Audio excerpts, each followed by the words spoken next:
Éxodo capítulo 12. La semana pasada comenzamos con los primeros 13 versículos y un capítulo muy interesante porque es el tiempo en el que nuestro Señor, Dios, el Padre, Dios Yahvé, Jehová, el Señor,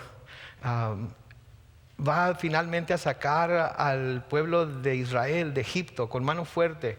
No solamente lo va a sacar, no solamente va ahora Faraón a dejarlo ir, sino que lo va a empujar, lo va a correr, se lo va a echar para afuera.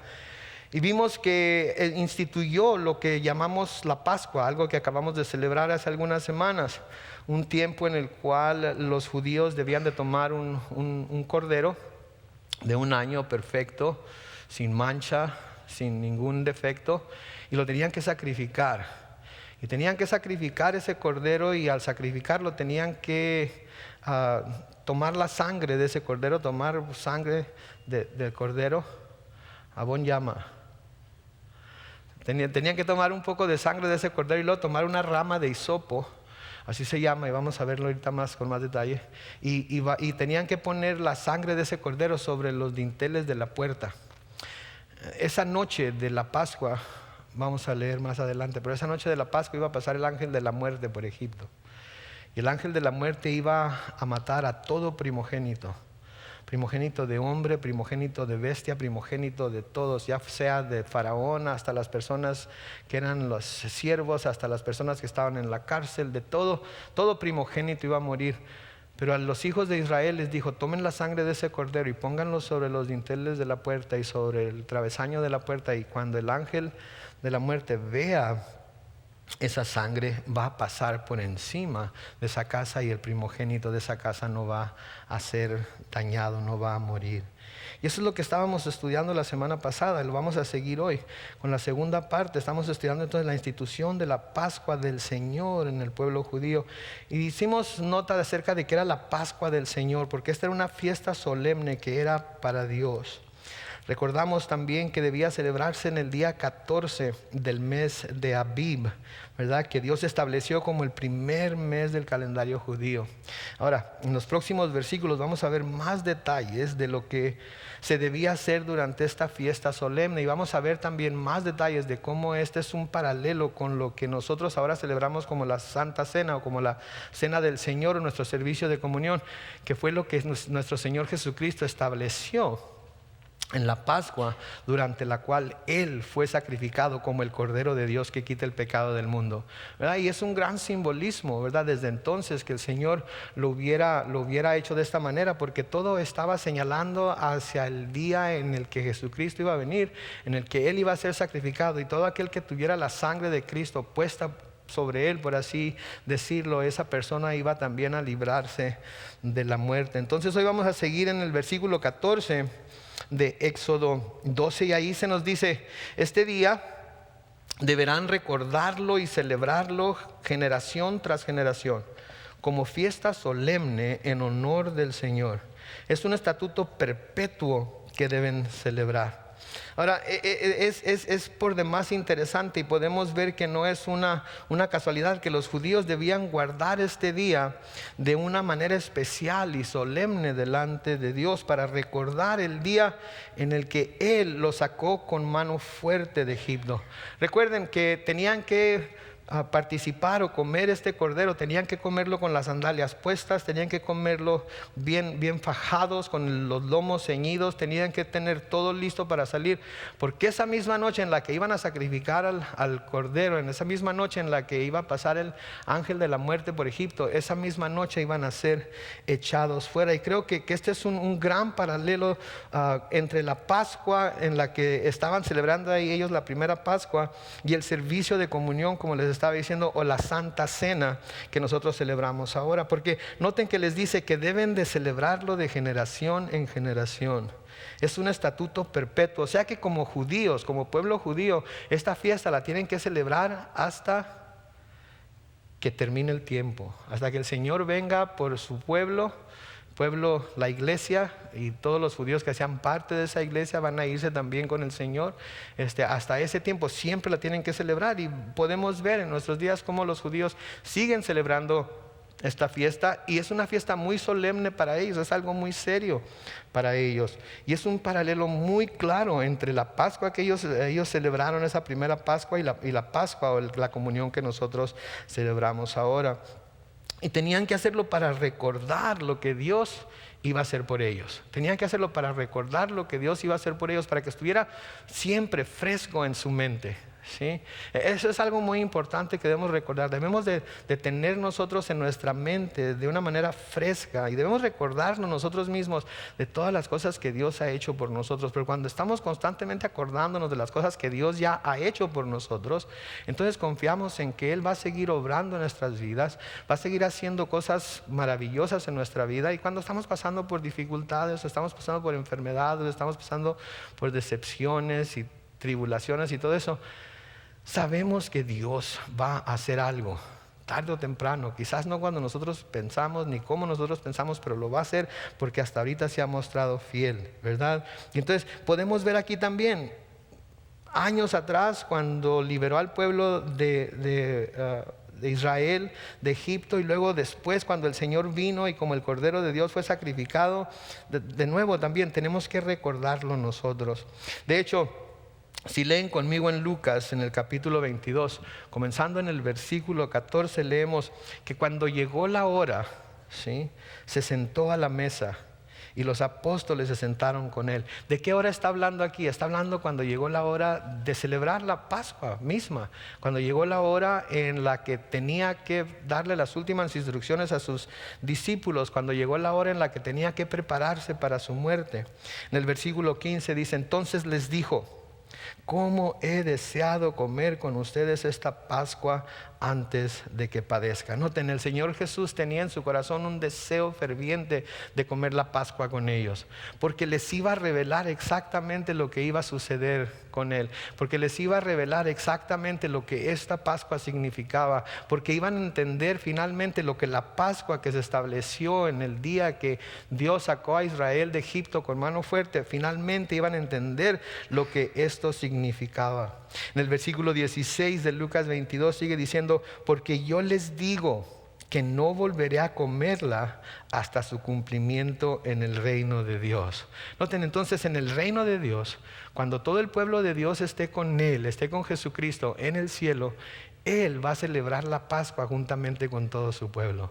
Eso es lo que llamamos la cena de las bodas del Cordero. Va a haber una gran fiesta en el cielo, donde vamos a estar todos con el Señor y vamos a comer cordero rostizado.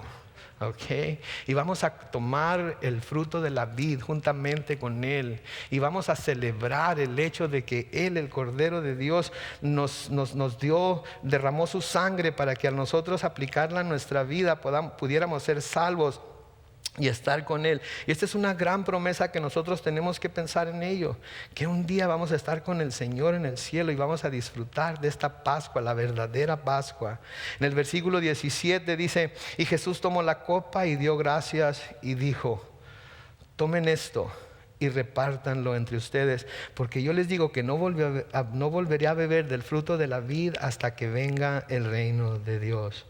Y luego, dice el versículo 19, tomó el pan y lo partió y dio gracias y les dio al tiempo que decía: esto es mi cuerpo que por ustedes es entregado. Y luego, ¿qué dice ahí en las próximas 6 palabras? Hagan esto, ¿qué? En memoria de mí.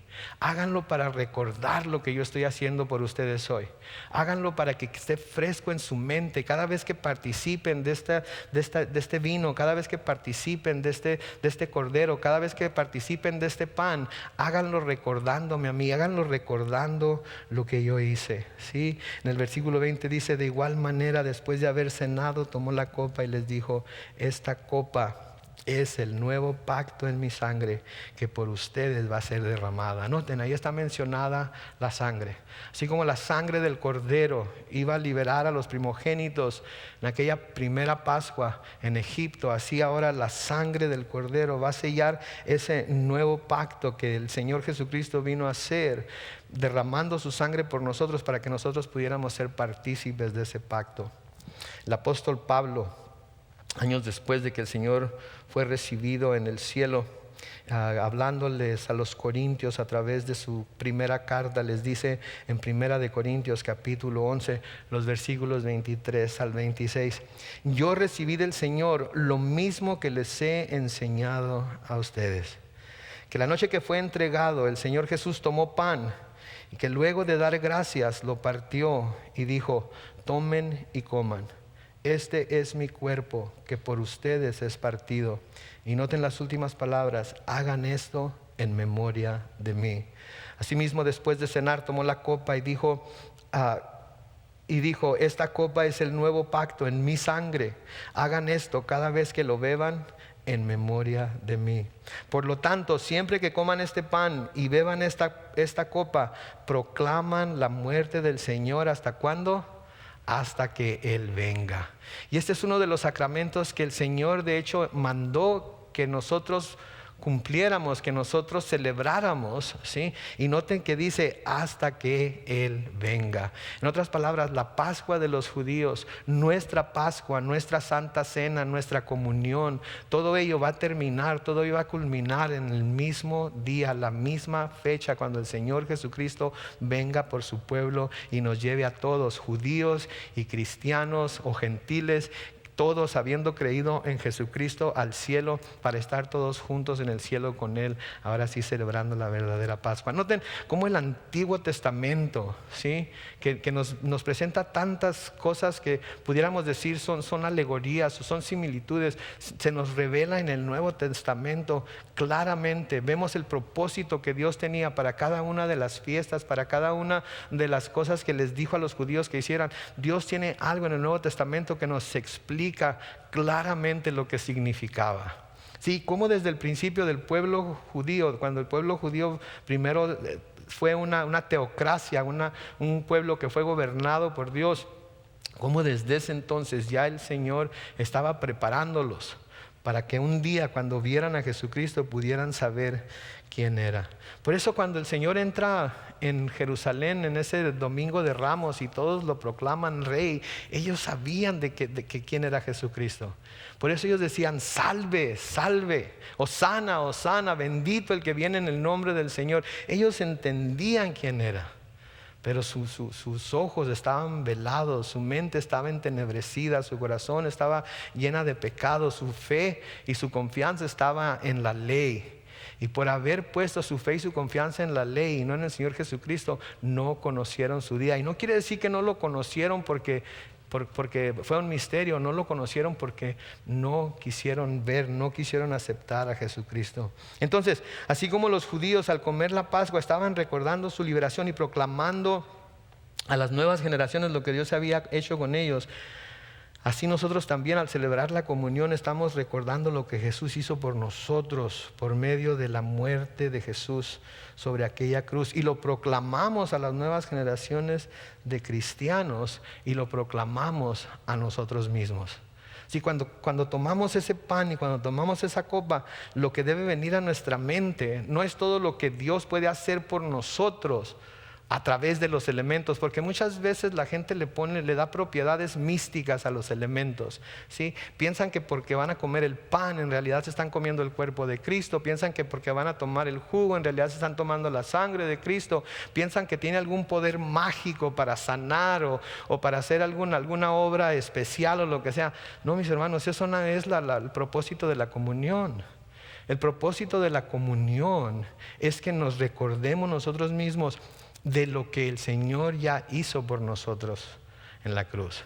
De recordar que tomó un cuerpo humano como el nuestro y que fue partido por nosotros, que fue horadado por nosotros en sus manos, sus pies y su costado, ¿sí? Que derramó su sangre por nosotros, que esa cruz, ese madero quedó cubierto en su sangre, y que esa sangre que Él derramó ahora por nosotros, haberla aplicado a nuestras vidas, ahora trae el perdón de pecados, trae la redención de nuestras almas, ¿sí? Eso es lo que hacemos. Y noten que lo hacemos hasta que Él venga. Como así, de la misma manera que le dijo a Israel, que le dijo a los judíos, es una fiesta solemne que tienen que hacer perpetuamente, tienen que hacerlo para siempre. En el versículo 15 de Éxodo 12 sigue diciendo: durante 7 días comerán panes sin levadura, y desde el primer día no deberán tener levadura en sus casas, porque todo el que coma pan leudado desde el primer día hasta el 7º día, noten por favor, será expulsado de Israel. Será expulsado de Israel. En otras palabras, durante esas fiestas, durante esos 7 días, toda levadura que hubiera en la casa tenía que sacarse de la casa, tenía que echarse fuera. No podía haber ni un grano de levadura en la casa de ningún judío durante los 7 días de la fiesta de los panes sin levadura y a través de la Pascua. Y esto nos tiene que hacer preguntarnos ¿qué onda con la levadura? ¿Cuál es el problema con la levadura? ¿Por qué ese afán con deshacerse de la levadura, verdad? Ahora, si hubieran tenido en aquel entonces levadura de cerveza, lo hubieran entendido, ¿verdad? Pero no era eso. Entonces, ¿por qué ese afán con quitar toda la levadura? ¿De qué se trata eso? Bueno, también esto es una imagen que nos da una vista hacia el futuro, a lo que el Señor estaba tratando de hacer. Déjenme explicar. En las Escrituras, la levadura siempre simboliza el pecado.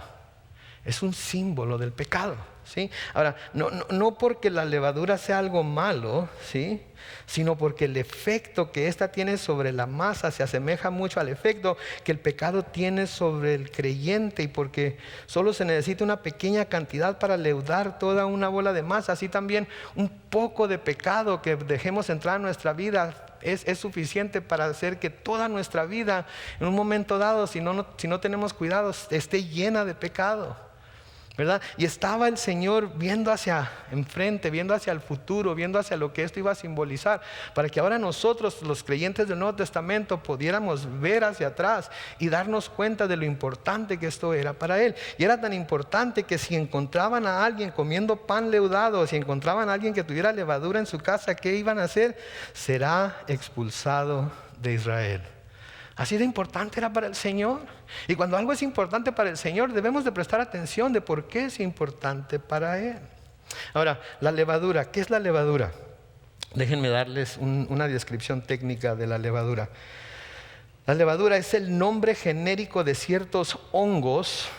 Cuando hablamos de hongos, al menos que sean champiñones para, ¿verdad?, cocinar, sabemos que no es bueno, ¿verdad? Sabemos que no es bueno. Son bacterias básicamente, ¿ok? Entonces es el nombre genérico de ciertos hongos unicelulares de forma ovoidea que se producen por gemación o división. Suelen estar unidos entre sí en forma de cadena, y esto es lo importante, y producen enzimas capaces de descomponer diversos cuerpos orgánicos, principalmente los azúcares, en otros más sencillos. Ahora, ¿qué tiene que ver todo esto? Bueno, pues esta reacción, esto que sucede en este proceso es lo que hace que, por ejemplo, cuando se está horneando pan, el pan se llene de huecos y se infle, se haga grande, ¿sí? Las bacterias, la levadura, todos esos hoyitos que tiene el pan que están llenos de aire, los carcome. Cuando se está horneando, los carcome, ¿sí? Y los deja vacíos, los deja huecos, ¿ok? Y eso es lo que hace que el pan se infle, ¿sí? Y eso también es lo que hace que el pan sea un alimento sin sustancia. Digo, ¿cuántos de nosotros podríamos comer puro virote con agua durante un mes?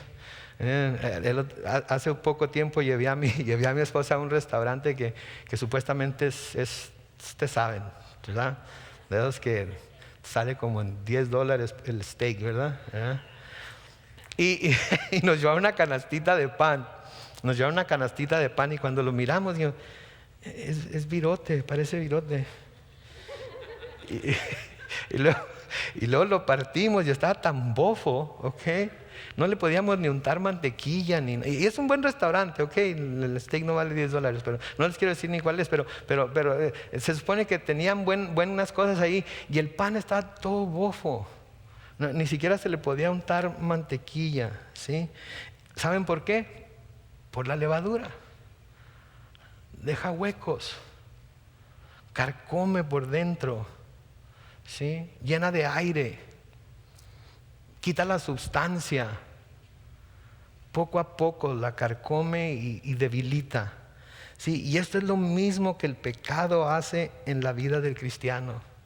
Hace que la vida del cristiano sea una vida hueca, sin sustancia, una vida llena de aire, ¿sí? En inglés tenemos un dicho, cuando alguien es muy así, he's full of hot air, está lleno de aire caliente, ¿verdad? Lo único que hace es puro aire, no tiene nada de sustancia. Y eso es lo que el pecado causa en la vida del cristiano. Por eso la levadura, ¿sí?, simboliza el pecado, y por eso el Señor quería que se deshicieran de toda la levadura. Querían que no hubiera nada de levadura. Sí, porque no solamente es dañina, sino que muy poca levadura puede leudar toda una bola de masa. De hecho, las amas de casa judías, y estoy seguro que las de ahora que usan levadura también, de la bola de masa que estaban acabando, tomaban un pequeño trozo de masa y la ponían en una bola de masa nueva y empezaban a amasarlo, y con esa sola bola de masa, con levadura que le ponían, se podía leudar todo el montón. Y así es el pecado también. Empezamos con un pecadito por aquí, con un pecadito por allá, con una libertad aquí, con una libertad allá, y cuando menos pensamos, ya nos apartamos de Dios. ¿Sí? Las hermanas que están estudiando Pecados Respetables, estoy leyendo el libro a propósito. Ay, Dios del cielo, ¿cómo le están haciendo, Les recomiendo ese libro. Sí, porque hay muchas cosas así que no vemos como grandes pecados, que no vemos como grandes problemas, que no pensamos que va a traer ninguna repercusión, ninguna consecuencia a nuestra vida. Y cuando menos pensamos, ya hemos sido jalados a un estilo de vida que nunca pensábamos que íbamos a tener. Y cuando hemos salido de un estilo de vida de esa clase y de repente nos encontramos de nuevo en ese estilo de vida, a veces pensamos, ¿cómo es posible? ¿Cómo es posible? Había un canto que cantábamos en la iglesia del Nazareno en la que yo iba en Mexicali, que decía, al hombre que se emborracha, Satanás lo zarandea, se lo lleva para el mundo y es la cosa más fea. Después de andar en la luz y conocer la verdad, qué triste es volver al mundo a servir a Satanás. Y ¿saben qué? Por experiencia les digo, no se los estoy contando así porque alguien me dijo, es muy triste haber caminado con Dios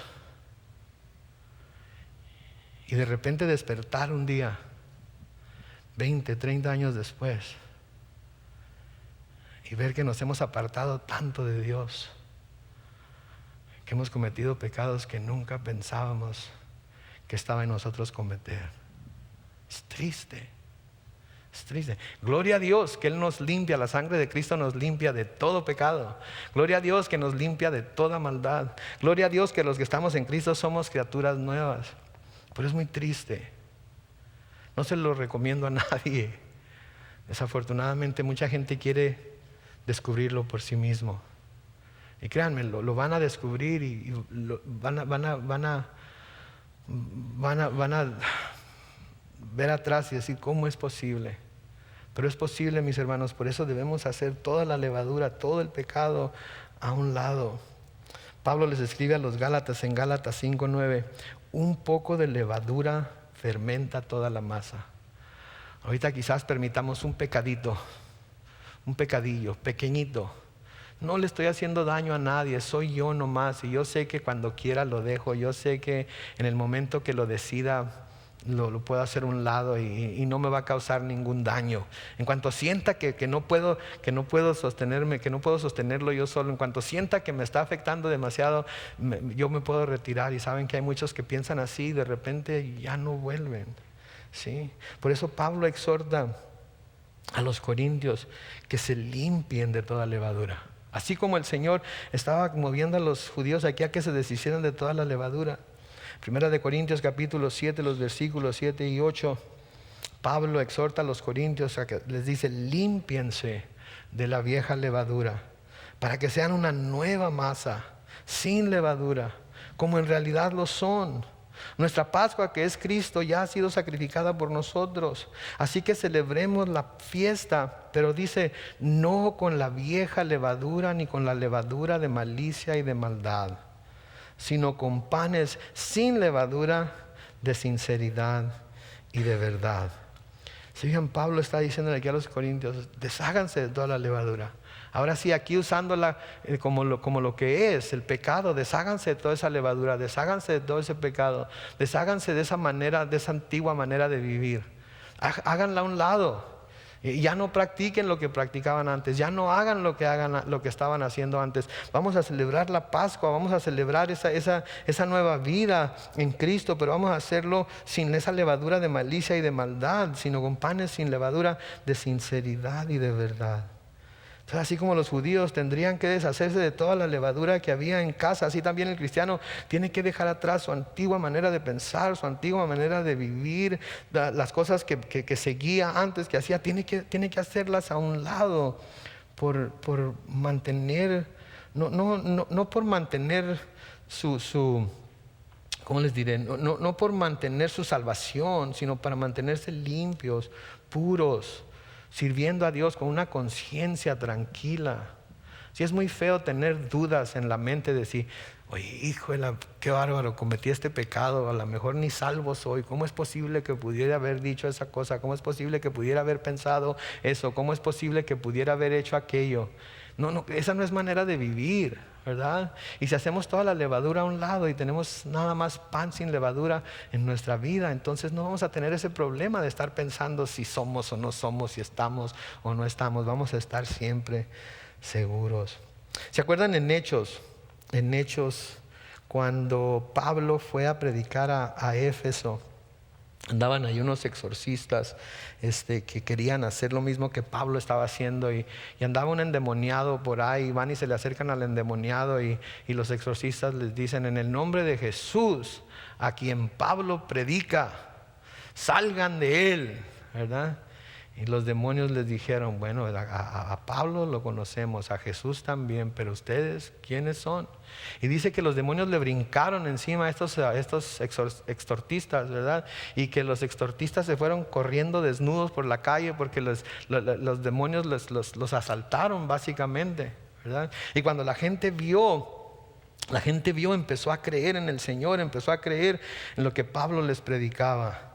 Y en Hechos capítulo 19, espero haber puesto todos los versículos ahí, pero en Hechos capítulo 19, ojalá y empiece con él. No empezó, le puse nada más el 19, pero dice, el versículo 18 dice, muchos de los que habían creído venían y confesaban sus malas prácticas. Y luego en el versículo 19 dice, de igual manera muchos de los que practicaban la magia llevaron sus libros y los quemaron delante de todos, y el precio de esos libros era de 50,000 monedas de plata. ¿Se fijan? Entonces todas estas personas que hacían magia, todas estas personas que estaban de alguna manera adivinando el futuro y haciendo todas las cosas que la ley de Dios decía que no tenían que hacer, miraron lo que el Señor hizo a través de Pablo, creyeron en la predicación de Pablo, y cuando creyeron, ¿qué fue lo que hicieron? Tomaron todos sus libros. ¿Y qué los hicieron? Los quemaron delante de todos. Y el precio de esos libros era de 50,000 monedas de plata. En otras palabras, no nos importa lo que nos cueste. Sabemos que esto no es la voluntad de Dios y vámonos al río. Vámonos, ¿verdad? Porque sabían que eso no era la voluntad de Dios. En Efesios 4, los versículos 22 al 24, Pablo escribe, en cuanto a su pasada manera de vivir, despójense de su vieja naturaleza, la cual está corrompida por los deseos engañosos. Noten, no estaba, ¿sí? Nunca va a dejar de estar. La vieja naturaleza está corrompida de los deseos engañosos. Versículo 23 dice, renuévense en el espíritu de su mente y revístanse de la nueva naturaleza, creada en conformidad con Dios en la justicia y santidad de la verdad. ¿Qué quiere decir aquí? Hablando del antiguo, despójense, quiere decir arránquensela. Es como cuando quizás le caiga algo en su camisa o que le puede hacer daño en la piel y se la quita y se la arranca y la avienta, la tira lejos de usted. Eso es lo que quiere decir, despójense de esa vieja naturaleza. Está corrompida, sí, por todos los deseos engañosos. Y renuévense, noten, primero en el espíritu de su mente y revístanse de esa nueva naturaleza que es creada en conformidad con Dios en la justicia y santidad de la verdad. En Hebreos 12 y el versículo 1, el escritor de la carta a los Hebreos nos dice: por lo tanto, también nosotros que tenemos tan grande nube de testigos a nuestro alrededor, librémonos, note lo que dice, de todo peso y del pecado que nos asedia y corramos con paciencia la carrera que tenemos por delante. Noten que dice, librémonos de todo peso y del pecado. Saben que a veces traemos cargas y pesos sobre nosotros que no deberíamos traer para nada, aunque no son pecado, ni siquiera los deberíamos de traer. Sí, porque nos estorban para correr la carrera. ¿Alguna vez han ido a algún maratón o alguna carrera? ¿Han visto alguna vez algún corredor con un backpack en la espalda y cargando una lonchera y van, si los shortcitos apenas si son shorts, ¿verdad? Y las camisetas apenas si son camisetas, ¿verdad? Y los zapatos lo más ligero posible, ¿verdad? Y muchos hasta se rasuran las piernas y para que el vello no haga fricción con el viento y de alguna manera los vaya a hacer que corran menos rápido. Se quitan todo peso de encima. ¿Para qué? Para poder correr la carrera y para asegurarse de que no va a haber nada que les estorbe para ganarla. ¿Sí? Eso es de lo que está hablando el escritor a los Hebreos aquí. Debemos liberarnos de todo lo que pudiera ser un peso, de todo lo que nos pudiera de alguna manera estorbar para correr la carrera. Y el pecado también. Todo lo que pudiera ser un peso y del pecado también, para que podamos correr con paciencia la carrera que tenemos por delante. Ahora, algunos tenemos una carrera bastante larga delante de nosotros todavía, ¿verdad? Digo, los que apenas tenemos los 30, 40 años, nos queda muchísimo tiempo todavía por correr, ¿verdad? Entonces hay que estar preparados para ello, ¿verdad? Y los que están entre los 15 y los 20, pues todavía más todavía, ¿verdad? Pero todos tenemos diferente distancia de carrera que vamos a correr. No importa cuál sea la distancia que nos queda por correr, tenemos que hacerlo de una manera en la que no tengamos estorbos, ¿sí? Todos esos pesos de lo que habla aquí, y mucho menos pecados, ¿sí? Que nos vayan a estorbar para correr esa carrera.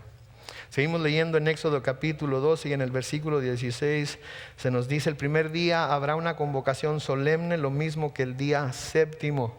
No se hará en ellos ningún trabajo, a no ser que cada uno deba preparar, a no ser lo que cada uno debe preparar para comer. Ahora, aquí todavía no se da la ley, todavía no se habla del día de reposo. Se habló en Génesis por primera vez, pero aquí todavía no se da la ley. Entonces aquí ya no vamos a hablar del día de reposo, porque vamos a hablar de él cuando lleguemos a cuando el Señor les dé la ley. Así es que lo vamos a dejar ahí.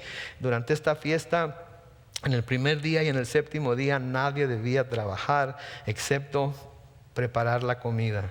Versículo 17: deberán celebrar esta fiesta de los panes sin levadura, porque fue en este día cuando los saqué a todos ustedes de Egipto. Por lo tanto, sus generaciones futuras deberán cumplir con este mandamiento como costumbre perpetua. Una vez más, noten, ustedes y las generaciones futuras, ustedes y sus hijos, ustedes y los hijos de sus hijos y los hijos de los hijos de sus hijos. Todos tienen que llevar a cabo esta fiesta, todos los tienen que celebrar.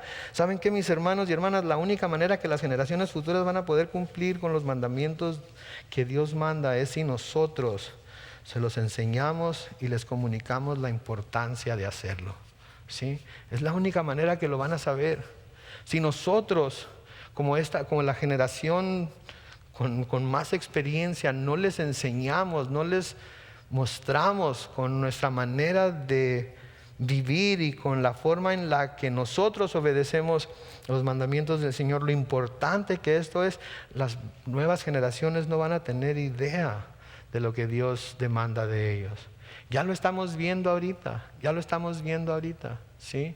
Estamos viendo cómo constantemente las nuevas generaciones están apartando más y más de la iglesia. ¿Sí? Ya no quieren ir a la iglesia a escuchar un estudio bíblico, quieren ir a la iglesia a escuchar un concierto, ¿sí? Quieren ir a la iglesia a ser entretenidos, ¿sí? Han caído presas de la herejía del adoramiento, ¿sí? Adoración, pero con entretenimiento. Sí, y eso no es adoración. Si vamos a ir a un concierto, vamos a un concierto, vamos a disfrutarlo, vamos a brincar y hacer todo lo que tengamos que hacer. Pero cuando vamos a adorar a Dios, la atención debe estar puesta en Él. Nuestros 5 sentidos, por así decirlo, deben de estar concentrados en Él. No en quién está aquí al frente, no en quién está cantando, ni quién está tocando y lo bien o mal que tocan o cantan. El énfasis debe estar puesto en Cristo, ¿sí? Las personas que están aquí enfrente deben de desaparecer y debemos voltear hacia Cristo. Por eso ponemos esta pantalla tan alta, ¿verdad? Y yo fácilmente camino debajo de la pantalla, ¿verdad? Porque la atención tiene que estar en Él. La atención tiene que ser puesta en Cristo, la atención tiene que ser puesta en Dios, no en mi habilidad o falta de habilidad para tocar, no en mi habilidad o falta de habilidad para cantar, no de cualquiera. Estamos aquí para Dios, estamos aquí para ministrarle a Él, estamos aquí para escuchar su voz, estamos aquí con nuestro corazón abierto y nuestra mente abierta, pidiéndole que nos hable a nosotros, que nos hable individualmente acerca de lo que Él quiere decirnos, acerca de lo que Él quiere enseñarnos. Sí, por eso estamos aquí y tenemos nosotros también que comunicarle a las nuevas generaciones la importancia de todo esto. En el versículo 18 sigue diciendo: desde el día 14 del mes primero por la tarde hasta el día 21 por la tarde de ese mismo mes primero comerán panes sin levadura. Durante 7 días no deben tener levadura en sus casas. Cualquiera que coma pan leudado, sea extranjero o nacido en el país, noten de nuevo, será expulsado de la congregación de Israel. Una vez más nos deja ver la seriedad con la que Dios mira en este caso la levadura, que es el símbolo del pecado, que representa la levadura que representa aquí al pecado, y la obediencia a echarlo de nuestras vidas. Versículo 20: no deben comer nada que tenga levadura. Donde quiera que ustedes vivan, deberán comer panes sin levadura. Entonces Moisés llamó a todos los ancianos de Israel y les dijo: vayan y tomen un cordero por cada familia y sacrifíquenlo para la Pascua. Tomen un manojo de hisopo y mójenlo en la sangre que deberán haber recogido en un recipiente, y unten el dintel y los 2 postes con esta sangre. Ninguno de ustedes debe salir de su casa hasta el día siguiente, porque el Señor pasará y herirá de muerte a los egipcios. Pero cuando Él pase y vea la sangre en el dintel y en los 2 postes, pasará por alto aquella puerta y no dejará que el ángel exterminador entre en la casa de ustedes y los hiera.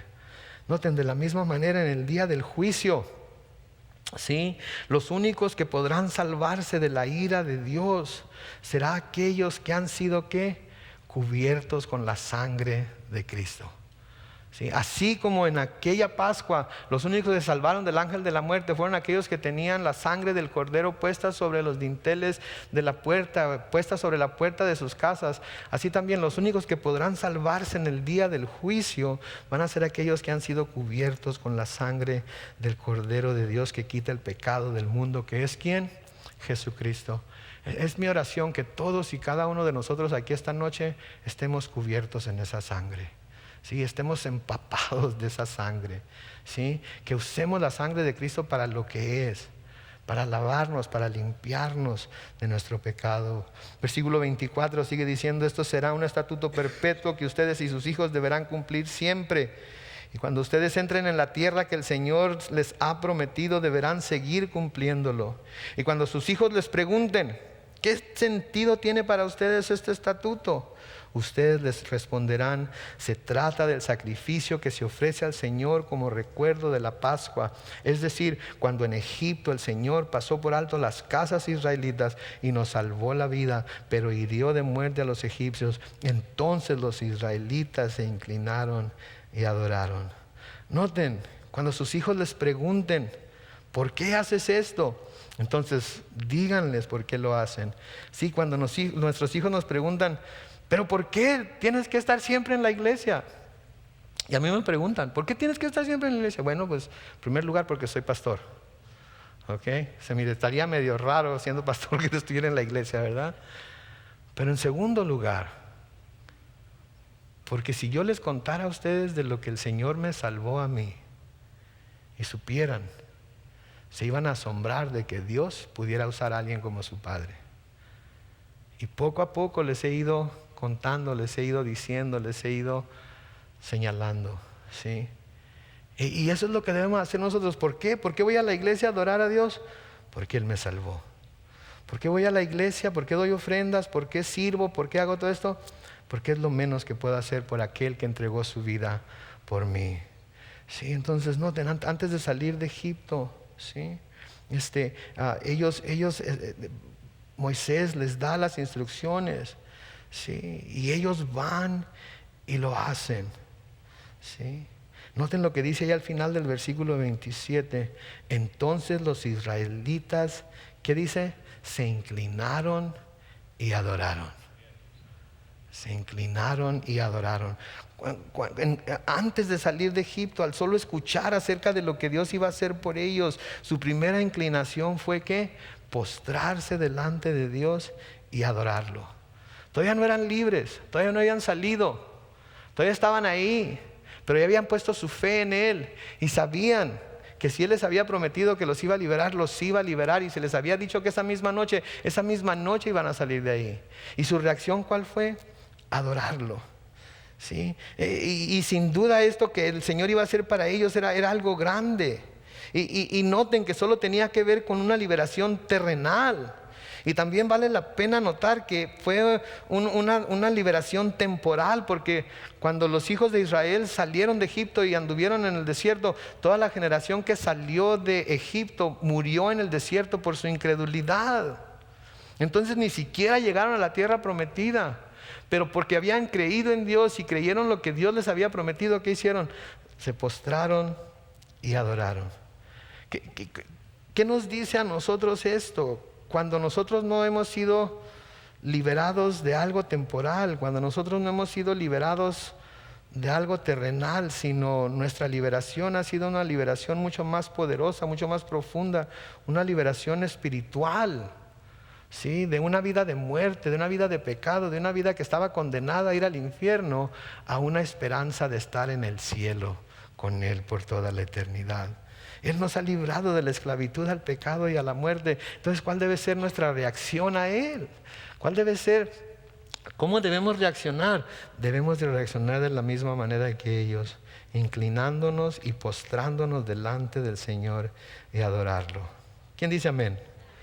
Luego noten el versículo 28, y después de adorarlo dice, y luego fueron y cumplieron con todo lo que el Señor les había ordenado a Moisés y a Aarón. Otra cosa que es muy importante que notemos aquí: sí es bueno estar aquí, sí es bueno orar a Dios, sí es bueno adorar a Dios, es bueno levantar nuestras voces y nuestras manos a Dios. Pero luego Dios nos habla a través de las Escrituras, luego Dios nos habla a través de la predicación, luego Dios nos habla en medio de todo lo que se hace aquí. Y nuestra respuesta a lo que Dios dice debe ser la misma que ellos tuvieron. Debemos salir de aquí y debemos de ir y cumplir con todo lo que el Señor nos ordena que vayamos y cumplamos. ¿Saben qué? Hablando de nuevo del libro de nuestros pecados respetables, inclusive podemos hablar del retiro, podemos hablar del tiempo de oración que pasamos algunos varones y su servidor este lunes en la mañana. Que a propósito los invito a que vengan y participen con nosotros. La semana que entra vamos a estar viendo el Salmo 2. Esta semana examinamos el Salmo 1.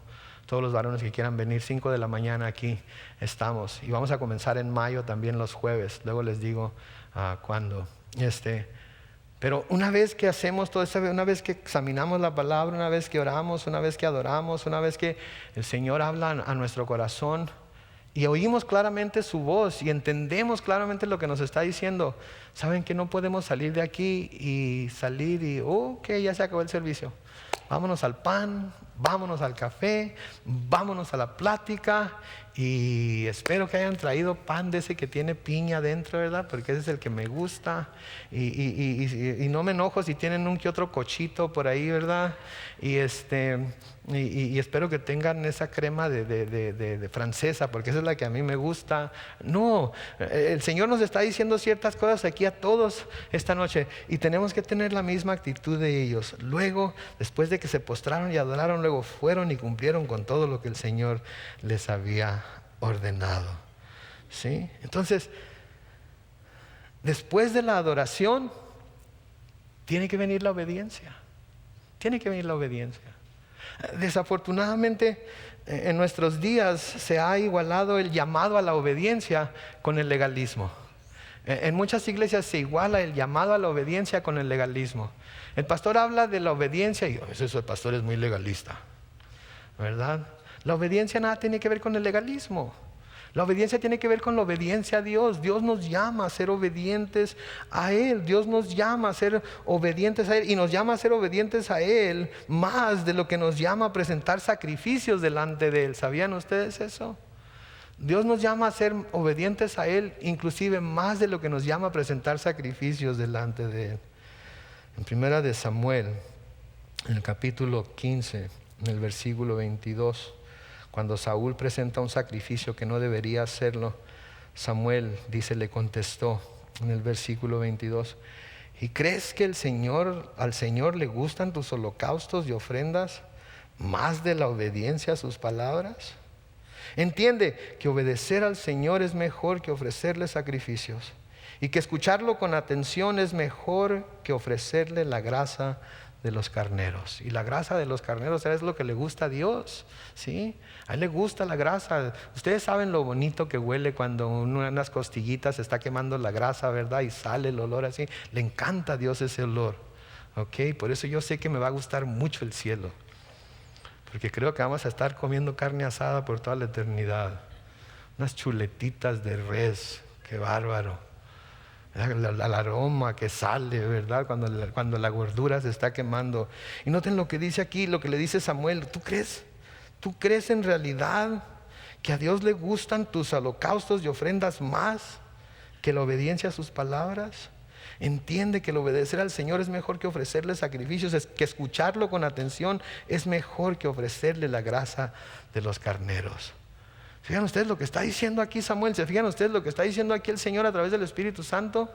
Todos nuestros sacrificios, toda nuestra adoración, todo lo que hagamos por Él, si no va acompañado de obediencia, sí, en realidad no tiene mucho peso. Dios preferiría, no hagan nada de eso. Obedézcanme. Eso es lo que mi papá me decía cuando venía de Los Ángeles a visitarnos y encontraba algo que no estaba hecho. ¿Por qué no lo hicieron? No, pues es que aquello y lo demás y esto, pero si quieres, ahorita te ayudo y lo hacemos. No, ya es muy tarde. Cuando me fui y les dije que lo hicieran es cuando lo deberían de haber hecho, me deberían de obedecer. Eso es lo que Dios dice aquí. Sí, otra cosa. Dios requiere que nuestra obediencia sea hecha de todo corazón. ¿Sabían ustedes eso? En Deuteronomio capítulo 32, los versículos 46 y 47, leemos, les dijo, entréguense de corazón a cumplir todas las palabras de esta ley que hoy les he expuesto. Y vean que sus hijos las cumplan. Y ocúpense de cumplirlas. Noten, 3 veces les dice, cúmplanlas. Asegúrense que sus hijos las cumplan. Ocúpense de cumplirlas. Y luego noten la razón por la que deben de buscar cumplirlas en el versículo 47. No se trata de palabras sin sentido, sino que se trata de su propia vida. Por medio de esta ley ustedes prolongarán su vida sobre la tierra al otro lado del Jordán, a donde ahora se dirigen para tomar posesión de ella. La palabra de Dios es vida para nosotros, mis hermanos y hermanas. La palabra de Dios es vida, y cuando la ponemos en práctica en nuestra vida, tiene el efecto que debe tener. Cumple con la misión para la que Dios la envía y lleva a cabo el propósito de Dios. Y luego, por si todo eso fuera poco, el cristiano obediente siempre es bendecido por Dios. El cristiano obediente siempre es bendecido por Dios. Ahora, a veces no somos bendecidos como nosotros pensamos que debemos ser bendecidos, pero siempre somos bendecidos por Dios. En Santiago capítulo 1, los versículos 22 al 25, dicen: pero pongan en práctica la palabra y no se limiten solo a oírla, pues se estarán engañando ustedes mismos. Ahora, se han dedicado ahorita como por unos 40 minutos, se han dedicado a oírla. ¿Cuál es el siguiente paso a dar? Ponerla en práctica, ¿verdad? Versículo 23 dice: el que oye la palabra, pero no la pone en práctica, es como el que se mira a sí mismo en el espejo. Se ve a sí mismo, pero en cuanto se va, se olvida de cómo es. En cambio, el que fija la mirada en la ley perfecta, que es la ley de la libertad, y no se aparta de ella, ni se contenta solo con oírla y olvidarla, sino que la practica, ¿qué dice ahí? Será dichoso en todo lo que haga. ¿Qué incentivo tan grande para practicar la palabra? ¿No creen? ¿Qué incentivo tan grande para escucharla, guardarla en nuestro corazón y luego cumplir con lo que ella dice? ¿Verdad? Dios a través de su palabra nos está diciendo: miren, mi palabra se las estoy dando para que vivan por ella, para que les traiga vida. Pero no les va a traer vida si no la practican. Entonces, permítanme decirles que no se conformen con solamente oírla, sino que cuando la oigan y sientan que es para ustedes, dense a la tarea de practicarla, dense a la tarea de obedecerla, porque va a traer vida, porque va a cumplir con aquello para lo que el Señor la envió. Usamos ese versículo, ¿verdad? La palabra de Dios no vuelve vacía, sino que va a cumplir con aquello para lo que fue enviada, ¿verdad? Y siempre la aplicamos cuando les predicamos el evangelio a alguien, ¿verdad? Y decimos: sin duda, porque le prediqué la palabra va a tener el efecto que necesita tener para que esa persona crea. Lo creemos, ¿no es cierto? Bueno, pues aquí se nos dice que si practicamos la palabra de Dios, vamos a ser dichosos en todo lo que hagamos. ¿Cuántos de ustedes quieren comprobar si eso es verdad o no? Yo quiero comprobar si eso es verdad. ¿Cómo voy a comprobar que eso es verdad? Practicando la palabra. Porque si no la practico, nunca lo voy a comprobar. Siempre me voy a quedar a medias.